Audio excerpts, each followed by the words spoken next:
Hi, my name is Milana Krungel. I'm a sophomore in Africana Studies, and I'm presenting on a zine collection in the Sarah Doyle Women's Center. What is a zine, you ask? And why would we want to collect them? So, yeah, good question, right? So a zine is a self-published magazine, that's where the zine comes from, made for passion instead of for profit. So literally anyone can make a zine.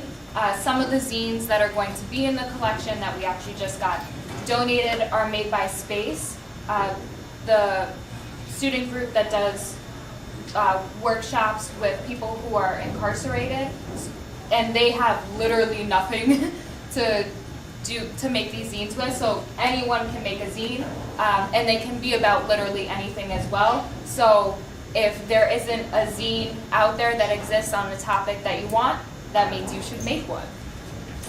So many people who make zines don't have access to typical publishing routes.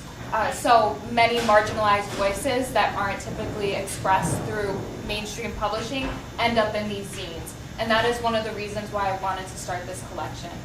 Because even when we go to the Rock, we go to the Sci-Li, whatever, there's so many voices that just aren't there that need to be a part of our scholarship and part of our learning process.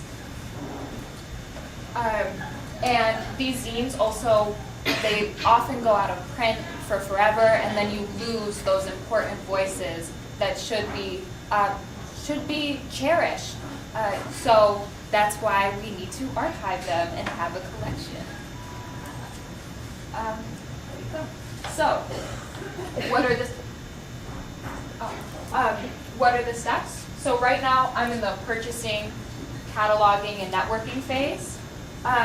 Next semester, the collection will go on display, and we'll start the advertising, and then there'll be a bunch of workshops where you can come and make zines with us.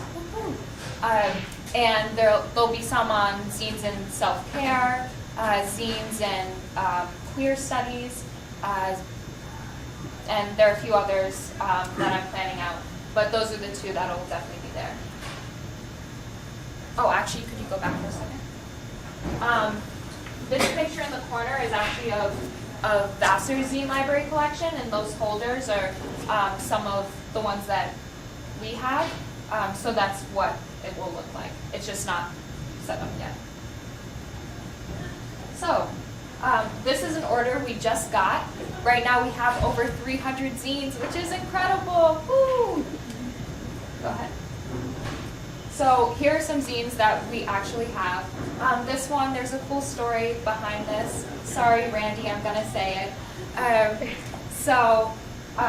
Joshua James Amberson, who runs this distro or distributor called Antiquated Future, he also wrote this zine because he is a huge Prince fan, and I told him that my boyfriend is also the biggest Prince fan on the planet, and he included this extra copy in the order that will probably come in tomorrow, which is going to be kind of emotional for Randy.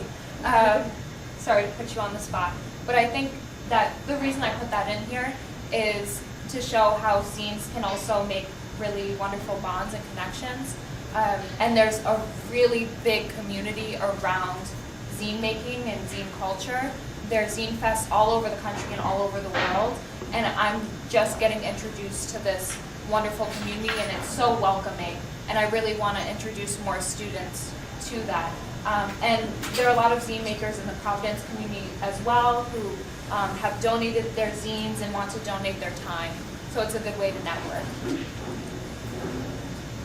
Here are some more zines. This zinester, Carrie, she actually teaches zine making to 7th and 8th graders in Chicago, though I think she recently moved out of the state. And she has offered to give me her lesson plans. People are so giving because their passion is put into these zines that they want to share.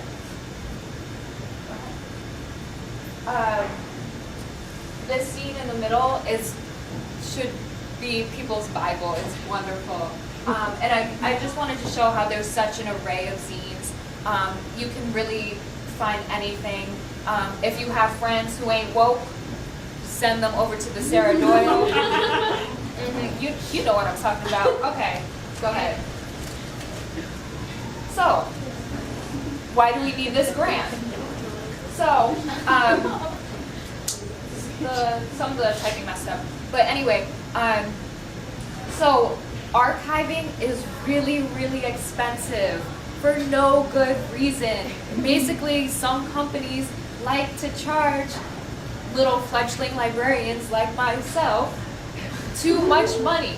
So there's this thing called a co-library system, which nicely covers zines or books or whatever in this plastic, so they're protected and they can last longer, which is really important for zines because people make them with whatever they have. They're papery, they're whatever, and they can, with people touching them, they can get damaged really easily, which is also why I didn't bring any today, because I knew there'd be food, people's hands are greasy, stuff like that.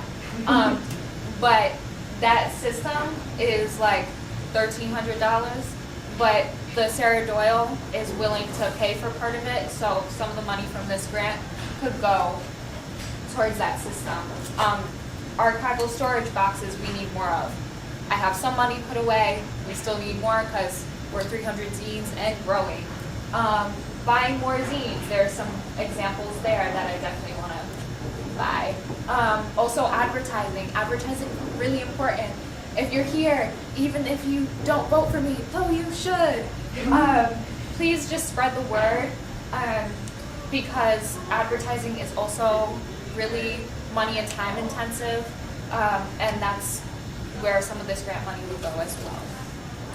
And also just some craft supplies for the zine workshops. Here's our contact info for the camera, more than for you, but yeah, ta-da. So I've been working with Sage, who's the official librarian in Sarah Doyle, and Emma, who is the Women Students at Brown coordinator, who I think was here before, but I don't know where she went. And we also have a donation form, so if you already make zines, you know, hit me up. And if you have any questions at all, go ahead to the next slide. Go ahead. Please let me know.